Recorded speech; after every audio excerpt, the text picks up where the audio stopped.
हाय, कैसे हैं आप सभी। आई एम यशोवर्धन और हजेला इस एकेडमी के यूट्यूब प्लेटफॉर्म पे आप सभी का स्वागत है।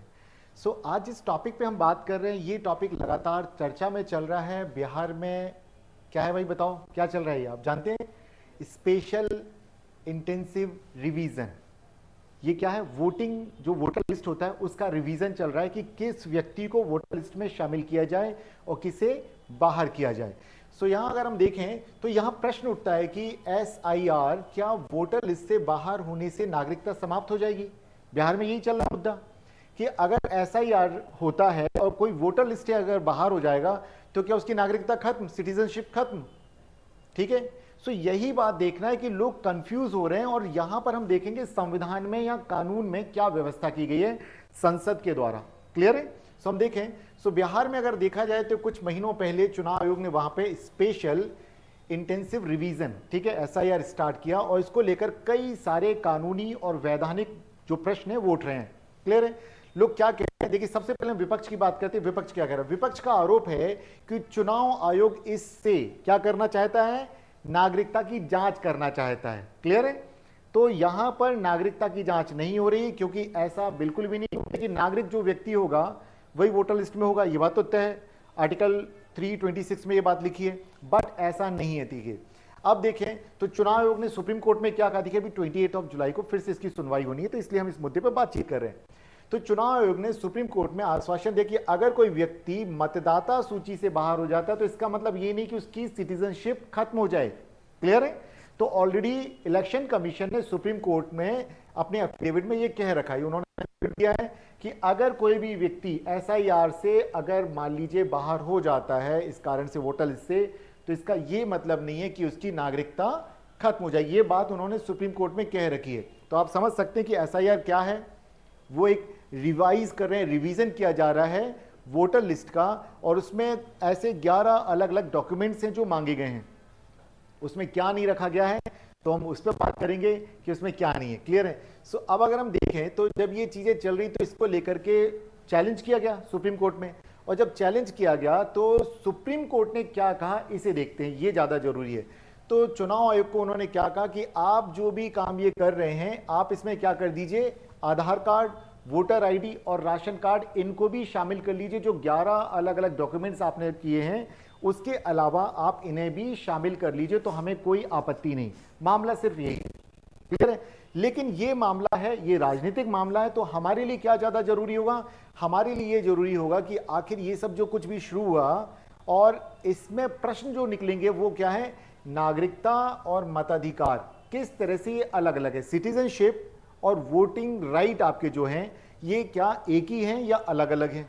क्योंकि कई बार ऐसा होता है कि कोई सिटीजन तो है लेकिन वो वोट नहीं कर सकता। क्या ऐसे लोग हैं? इस क्लास में तो नहीं है कोई बिलो 18, राइट। अब अगर मान लो अब आप 18 भी हैं लेकिन आपने अपना वोटर ID नहीं बनवाया है तो भी आप नहीं दे सकते। लेकिन ऐसा तो नहीं कि आपकी सिटीजनशिप खत्म हो जाए। इस बात को समझेंगे हम, ठीक है? हमारा मुद्दा ये है। अगर देखा जाए हमारे कॉन्स्टिट्यूशन में किस तरह के प्रोविजंस हैं तो देखिए संविधान में अगर कॉन्स्टिट्यूशन के आर्टिकल 324 से लेके 329 तक चुनाव कैसे ट्रांसपेरेंट, इंडिपेंडेंट कराने के लिए इलेक्शन कमीशन की व्यवस्था की गई है कि इलेक्शन कमीशन होगा। क्या है आर्टिकल 324? ये याद रखिएगा, एग्जाम में ऐसे ही आएंगे। आर्टिकल 324 में बोला है कि एक इंडिपेंडेंट ऑटोनोमस बॉडी होगी, कॉन्स्टिट्यूशनल बॉडी होगी। वो क्या है? एक कौन है? Election commission. और अपॉइंट कौन करता है? प्रेसिडेंट। ठीक है, तो ये क्या है? कॉन्स्टिट्यूशनल बॉडी है। देन फिर अगला क्या है? देखिए आर्टिकल 325 में क्या है कि किसी भी व्यक्ति को इस आधार पर वोटिंग राइट से दूर नहीं किया जाएगा। क्या? कि उसका रिलीजन क्या है, उसका कास्ट क्या है, उसका जेंडर क्या है, इन आधारों पर किसी को भी वोटिंग लिस्ट जो है उससे बाहर नहीं कर सकते हैं। क्लियर है? जो हमने आर्टिकल 15 में कुछ देखते हैं ना इसी तरह का। देन आर्टिकल 326 में क्या, यहां से कहानी निकल के आ रही पूरी की पूरी, सभी नागरिकों को बिना किसी भेदभाव के चुनाव आयोग में क्या है, मतदान का अधिकार देता है। इसके तहत कोई भी व्यक्ति जिसकी उम्र मतदान की तारीख तक कितनी 18 साल हो जाती है, ठीक है, या उससे अधिक है, जिसे संविधान के किसी भी कानून के तहत अयोग्य घोषित नहीं किया गया और जो भारत का नागरिक हो। और नागरिकता के कई सारे तरीके हैं। क्लियर है? तो अगर उन पांचों तरीके से किसी भी तरीके से वो इंडिया का सिटीजन है तो वो जाकर के अपने आप को voter as a voter register करवा सकता हूं। कौन से आर्टिकल में? ये 326 में। क्लियर है, ध्यान रखेंगे। अब अगर हम बात करें क्या पार्लियामेंट के पास या स्टेट जो लेजिस्लेटिव असेंबलीज हैं उनके पास किसी तरह के राइट हैं, वो बात आती है, तो वो जुड़ा है आर्टिकल 327 से। इसमें क्या लिखा है? संसद, पार्लियामेंट और स्टेट असेंबलीज को चुनाव संबंधी कानून बनाने का अधिकार है। इट मींस उनको ये राइट है। ठीक है, पार्लियामेंट को भी राइट है और स्टेट की जो लेजिस्लेटिव असेंबलीज होती हैं, विधानसभा होती है, उनको भी है।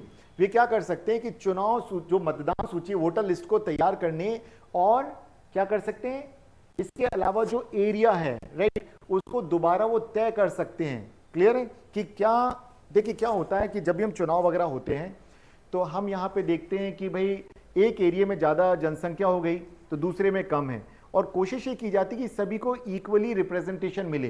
तो सारे वोटर जो हैं उनको क्या करेंगे, यहाँ के कुछ लोगों को यहाँ पे शामिल कर देंगे। इसी प्रक्रिया को बोलते क्या? परिसीमन बोलते हैं। क्लियर है, ध्यान रखेंगे। सो यही प्रक्रिया है कि यहाँ के वोटर्स को यहाँ पे मान लीजिए एक मोहल्ले को इधर शामिल कर दिया या कभी इधर कर दिया, तो पॉपुलेशन को इक्वल रखने के लिए तरीका अपनाया जाता है। चलिए अगला देखते हैं कि तो इससे क्या पता चलता है? इससे हमें यह पता चलता है कि यस, वोटर लिस्ट में किसी भी तरह के अमेंडमेंट करने के लिए या फिर मान लीजिए जो एरिया है कि इक्वली सभी वोटर जो हैं वो डिवाइड हो जाए सब में इक्वली, तो उसके लिए भी कानून बना सकते हैं। अब अगला आता है यहां पर, अगर हम बात करें आर्टिकल 229, तो ये बोलता है कि देखिए अदालत जो है किसी भी तरह के कोर्ट हैं उनके पास लिमिटेड राइट है। हालांकि सुप्रीम कोर्ट की बात अलग है, बट ये बोलता है कि चुनाव संबंधी मामलों में अदालतों का अगर किसी भी तरह का इंटरफेरेंस होता है वो लिमिटेड है। ये नहीं कि कुछ भी जो मन करे वो कर ले, वो नहीं कर सकते। अब यहां अगर देखें क्या पार्लियामेंट ने इससे रिलेटेड कोई पहले लॉ बनाए हैं, तो हम देखेंगे बिल्कुल पीपल रिप्रेजेंटेशन एक्ट 1950 है और एक पीपल्स रिप्रेजेंटेशन एक्ट 1951 है, दो हैं। ठीक है, जन प्रतिनिधित्व अधिनियम 1950 और जन प्रतिनिधित्व अधिनियम 1951 51, ये दो हैं। अब ये हैं क्या, इसे भी समझना जरूरी है। तो चलिए अगर हम ये देखें कि पीपल्स रिप्रेजेंटेटिव एक्ट 1950 के अगर सेक्शन 16 में अगर जाते तो यहां क्या लिखा? गैर नागरिक को मतदाता सूची से बाहर किया जा सकता है। अगर कोई व्यक्ति इंडिया का सिटीजन नहीं है तो वोटर लिस्ट से उसका नाम बाहर किया जा सकता है। क्लियर, इस बात को ध्यान रखिएगा। वहीं इसका सेक्शन 19 क्या बोलता है कि मतदाता सूची में नाम जुड़वाने के लिए व्यक्ति की आयु कम से कम कितनी होनी चाहिए? 18 ईयर होनी चाहिए, और उसे जिस जगह पर वो है वहां पर अगर वोट देना चाहता तो वहां पे उसको रहना भी चाहिए, ये नहीं कि वो कहीं और चला गया है। क्लियर है, ध्यान रखेंगे। आप में से कई लोग हो सकता है कि कोई बाहर से अगर आया हो तो उसका वोटर आईडी वहां का बना है, तो आप भोपाल में वोट नहीं कर सकते, आपको अपने गांव में आपके शहर में जाना पड़ेगा, वहीं कर सकते। क्लियर है, तो ये बात यहां पे लिखी है। सो चलिए ये हमने देखा। अब अगला जो है पीपल्स रिप्रेजेंटेटिव एक्ट जो कि हम देखें अधिनियम 1951, ये क्या बोलता है? ठीक है, ये बोलता है कि किसी भी निर्वाचन क्षेत्र की मतदाता सूची में शामिल प्रत्येक व्यक्ति को मतदान का अधिकार होगा। अगर कोई वोटर लिस्ट में है तो उसे वोटिंग का राइट है। अगर वो जाता है पोलिंग बूथ पर और कहता है प्रिसाइडिंग ऑफिसर को, दिखाता अपना कार्ड कि सर मैं यहाँ पे रजिस्टर्ड हूँ, लिस्ट में मेरा नाम है। कई बार होता है वोटर आईडी है लेकिन लिस्ट में आपका नाम नहीं है, तो टाइम टू टाइम आपको क्या करना, बीएलओ से मिलना है ताकि आपका रजिस्ट्रेशन बना रहे। ये नहीं कि बोले भाई इतने महीनों से यहाँ है ही नहीं। कोई भी व्यक्ति 6 वीक अगर कहीं रहता है तो वो वहां पे एज ए वोटर अपने आप को रजिस्टर करा सकता है, किसी दूसरी जगह से अपना वोटर आईडी वहां ट्रांसफर करा सकता है, ऑनलाइन हो जाता है, बट लोकल जो बीएलओ है उससे मिलना पड़ेगा आपको। क्लियर है। सो अब देखिए ये क्या है। सो अब देखें, यह प्रावधान करता है कि किसी भी निर्वाचन क्षेत्र की, मतलब जो जहां पे चुनाव होना है वहां की जो वोटर लिस्ट में जो भी व्यक्ति का नाम है वो क्या कर सकता है, उसे वोटिंग राइट है। यह भी है कि वो व्यक्ति यह अधिकार इस्तेमाल नहीं कर सकते जिन्हें 1950 के अधिनियम के तहत आयु। मान लीजिए कोई इन शर्तों को पूरा नहीं करता है, और वो क्या है कि उसके पास इंडियन सिटीजन के तौर पे अपने दस्तावेज डॉक्यूमेंट्स नहीं कि आप यहां पर। सेकेंडरी, अगर मान लीजिए किसी कारण से उसको कह दिया जाता है कि आपका नाम लिस्ट में नहीं, तो वो भी नहीं कर सकता। तो ये ध्यान रखें, ये दो चीजें हैं। अगर मान लीजिए वो चीजें हैं तो चलेगा, वोट दे पाएगा, नहीं तो वोट नहीं दे पाएगा। अब अगली बात, मताधिकार, वोटिंग राइट और सिटीजनशिप के राइट कैसे अलग अलग हैं, इसे भी जानना जरूरी है। क्या वोटिंग राइट हमारा कॉन्स्टिट्यूशनल राइट है और लीगल राइट है या फंडामेंटल राइट है, बताइए। So it is a constitutional right, it is not a fundamental right. Okay, so ये हम देखें तो मताधिकार किस तरह का हमारा, ये हमारा कॉन्स्टिट्यूशनल राइट, एक लीगल राइट है, it is not a fundamental right. तो ध्यान रखें, अगर ये मुद्दा कब आया था, तो देखा जाए कि क्या वोटिंग का राइट हमारा फंडामेंटल राइट है नहीं, तो ये साल 2006 में एक डिसीजन आया था, कुलदीप नायर बनाम यूनियन ऑफ इंडिया।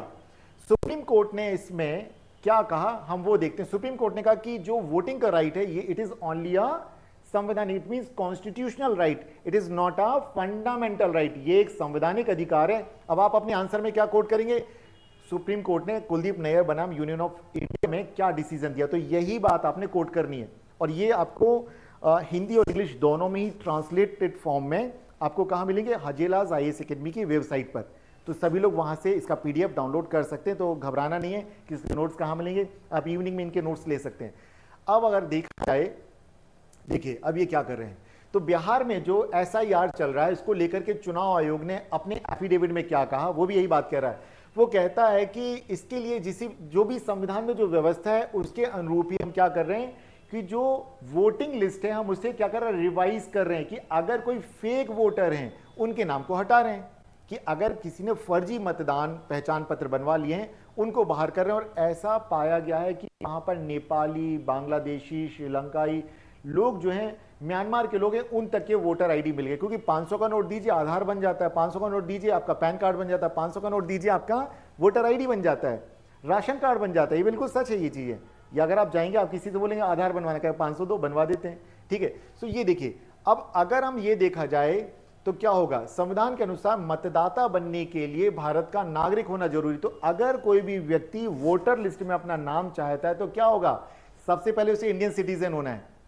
तो जो अब मैं कह रहा हूं, ठीक है, ध्यान रखिएगा, जो अपोजिशन जो एक एलिगेशन लगा रहा है गवर्नमेंट के ऊपर, वो भी गलत नहीं है कि आप इनडायरेक्ट वे में क्या कर रहे हैं, लोगों की सिटीजनशिप को चेक कर रहे हैं, क्योंकि आधार कोई भी बनवा लेता है। लेकिन अगर आपके पास आपके प्रॉपर डॉक्यूमेंट्स नहीं है कि आपने यहां एजुकेशन ली कि नहीं ली, कितने सालों से आप रह रहे हैं, आपका बैंक में कोई आपका अकाउंट है कि नहीं है, या फिर आपके नाम पे कोई प्रॉपर्टी वहां है कि नहीं, तो वो अलग अलग इस तरह के, या किसी भी तरह के सरकारी नौकरी में आपका कोई इस तरह का पुराना कार्ड हो, और वो कब से दिखाने, पुराने दिखाने, आज के नहीं दिखाने, क्लियर है। तो इसलिए यहां पे ये बात अगर देखा जाए तो कहीं ना कहीं एक तरीके से सिटीजनशिप भी चेक हो रही है लोगों की, इस बात को समझिएगा। हालांकि अभी आसान भाषा में बोल दूं तो देखिए, अगर किसी स्कूल में स्टूडेंट की अटेंडेंस पूरी नहीं होती तो क्या बोलते हैं, कॉलेज में आप या स्कूल में आप एग्जाम नहीं दे सकते। बट इसका ये मतलब नहीं कि आप उस कॉलेज के या स्कूल के स्टूडेंट नहीं है, समझ रहे हैं आप।